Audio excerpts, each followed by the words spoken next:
Back on In Focus tonight, we turn to this now. Salga in KwaZulu-Natal says government debt for municipal services has, for the first time, surpassed 3 billion rand mark. The South African Local Government Association says departments of health, education and public works are the worst culprits. Nobuhle Modise reports.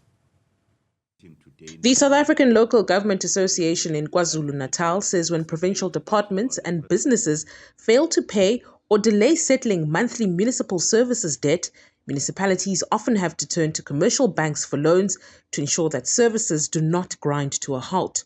The association says KwaZulu-Natal councils cannot afford to delay or stop refuse removal services and to switch off water and lights for compliant customers. This is a total debt.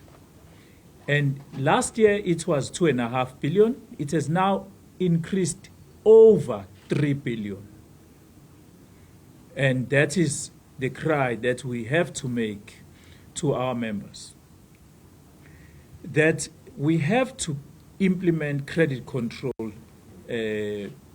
where debt is owed. The association says cutting off services is an option. Where we have seen switching off, cutting off of services, we've always supported it. KwaZulu-Natal Salga chairperson says high interest rates are also to blame for non-payment.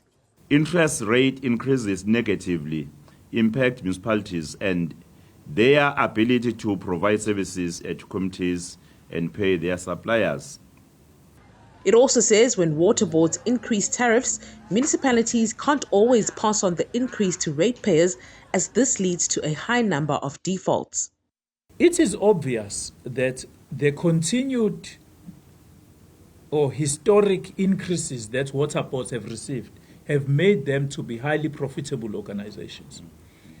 Even in a year when Umgeni doesn't receive a tariff increase, it still records over 1 billion rand in profit.